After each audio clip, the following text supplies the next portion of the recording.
জন্য আমাদেরকে যৌবনকালেই হজ করতে হবে, অথবা যখন আমাকে যে বয়সে আমার উপর হজ ফরজ হবে তখনই আমাকে হজ পালন করতে হবে। আর এই হজের বিধান অনেক পূর্ব থেকে চলে আসে, হযরত আদম আলাইহিস সালাম থেকে।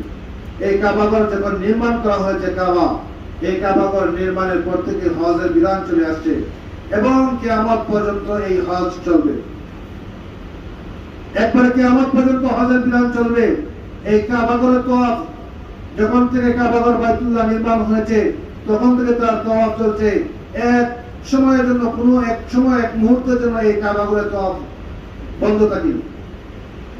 কোন সময় এই কাবাঘর ধ্বংস হয়েছে, যেমন হযরত নূহ আলাইহিস সালামের বন্যার সময় এই কাবাঘর ধ্বংস হয়েছে।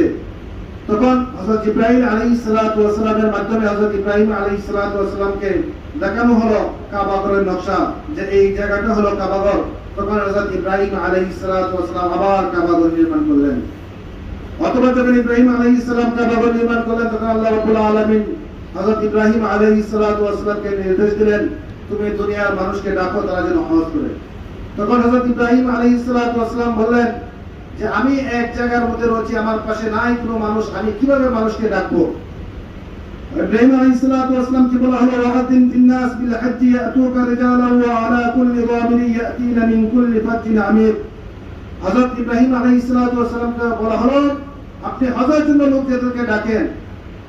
তখন হযরত ইব্রাহিম আলাইহিস সালাম বললেন, উত্তর দিলেন কি, যে এই মরুপ্রান্ত কোনো মানুষ নাই, আমি কাকে ডাকবো? তখন বলা হলো যে আপনি মানুষকে ডাকেন, আপনার কাজ হলো ঘোষণা দেওয়া আর মানুষের কাছে পৌঁছানোর দায়িত্ব হলো আমার। অথবা ইব্রাহিম আলাইহিস সালাম কোন বর্ণনা রয়েছে মাকাম ইব্রাহিম, যারা হজে গিয়েছেন বাইতুল্লাহর কাছে দেখছেন কাবাঘরের ধারে যে একটি জায়গা রয়েছে পায়ের চাপ দেওয়া, এটাকে বলে মাকাম ইব্রাহিম। কোন বর্ণনা পাওয়া যায় যে এখানে দাঁড়িয়ে ইব্রাহিম আলাইহিস সালাম ঘোষণা দিয়েছেন। আবার কোন বর্ণনা পাওয়া যায় যে একটি পাহাড় রয়েছে ধারে, জাবালে কুবুস। এই জাবালে কুবুস নামক পাহাড়ের মধ্যে গিয়ে ইব্রাহিম আলাইহিস সালাম ডানে বামে পূর্ব পশ্চিমের দিকে মুখ করে দুনিয়ার মানুষকে ডাক দিলেন, হে দুনিয়ার লোক সকল, তোমাদের আল্লাহর ঘর বাইতুল্লাহ নির্মাণ করা হয়েছে, তোমাদের উপর হজ ফরজ করা হয়েছে। তখন যখন ইব্রাহিম আলাইহিস সালাম এই ঘোষণা দিলেন তখন আল্লাহ রাব্বুল আলামিন পৃথিবীর আনাচে কোনাচে প্রতিটি জায়গা তার ধ্বনি পৌঁছে দিলেন। তখন শুধু দুনিয়ার মধ্যে যারা জীবিত ছিল তাদের কাছে না, যারা মায়ের পেটে ছিল তাদের কাছে এই আওয়াজ পৌঁছে দিয়েছেন, এবং যারা আলমে আরহা, যারা দুনিয়াতে আসেনি, মায়ের পেটেও আসেনি, যারা রূহের জগতের মধ্যে রয়েছে তাদের কাছেও সেই আওয়াজ পৌঁছে দিলেন।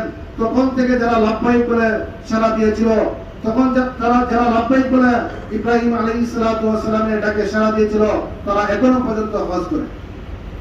ইব্রাহিম আলাইহিস সালামের সেই ডাকে যারা লাব্বাইক বলেছে তারা হজ পালন করতে পারে। এজন্য দেখবেন অনেক মানুষ যারা 10 বার লাব্বাইক বলেছে তারা 10 বার হজ পালন করে, 10 বার উমরা পালন করে। যারা 20 বার বলেছে তারা 20 বার তারা হজ পালন করে। ইব্রাহিম আলাইহিস সালামের সেই ডাকে যারা লাব্বাইক বলে সাড়া দিয়েছিল তারাই আল্লাহ রাব্বুল আলামিনের ঘর বাইতুল্লাহর মেহমান হতে পারে। এজন্য মুহতারাম হাজিরিন, এখন আপনি একটু গবেষণা করুন যে আমার উপর হজ ফরজ করা হয়েছে, আমি সামর্থ্যবান থাকা সত্ত্বেও যদি আমি হজ করতে না পারি তাহলে আপনাকে বুঝতে হবে যখন ইব্রাহিম আলাইহিস সালাম ডাক দিয়েছিলেন সেই ডাকের মধ্যে আপনি লাব্বাইক বলতে পারেন না। যারা সামর্থ্যবান, ইব্রাহিম আলাইহিস সালাম ঘোষণা দিয়েছেন, আল্লাহ রাব্বুল আলামিন বলেছেন ঘোষণা দেওয়ার দায়িত্ব তোমার, আর এই ঘোষণা মানুষের কাছে পৌঁছানোর দায়িত্ব আমার।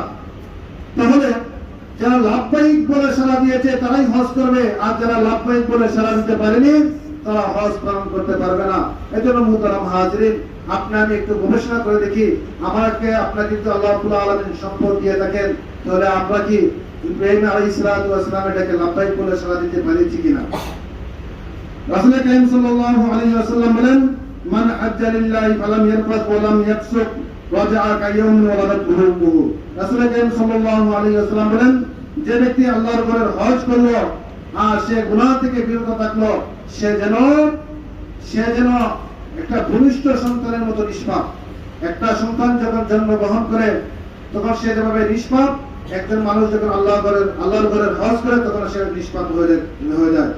রাসূল কারীম সাল্লাল্লাহু আলাইহি ওয়াসাল্লাম অপর এক হাদিসের মধ্যে বলেন যে রাসূল কারীম সাল্লাল্লাহু আলাইহি ওয়াসাল্লাম বলেন হজ্জুল মাবরুর, হজ্জে মাবরুরের বিনিময় হলো একমাত্র জান্নাত। মুহতারাম হাজরিন, আল্লাহ রাব্বুল আলামিন আমাদের সবাইকে হজ্জে মাবরুর নসিব করুন, আমাদের সবাইকে আল্লাহর ঘরের মেহমান হিসেবে কবুল করুন।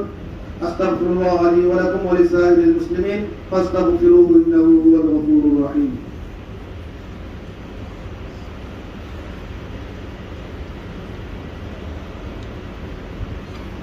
نحمده ونستعينه ونستغفره ونعوذ بالله من شرور انفسنا ومن سيئات اعمالنا، من يهده الله فلا مضل له ومن يضلل فلا هادي له، واشهد ان لا اله الا الله وحده لا شريك له، واشهد ان محمدا عبده ورسوله ارسله بالحق بشيرا ونذيرا بين يدي الساعه، من يطع الله ورسوله فقد رشد ومن يعص فانه لا يضر الا نفسه ولا يضر الله شيئا.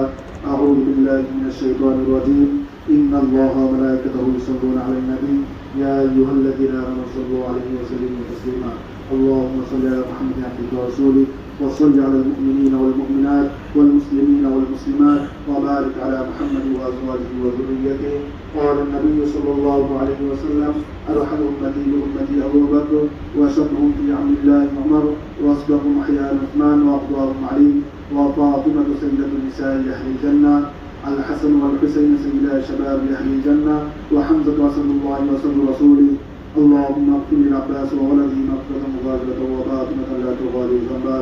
الله في أصحابي لا تتخذوهم غرضا من بعدي، فمن أحبهم فبحبه أحبهم، ومن أبغضهم فببغضي أبغضهم، وخيرهم أبي قرني ثم الذين يلونهم ثم الذين يلونهم.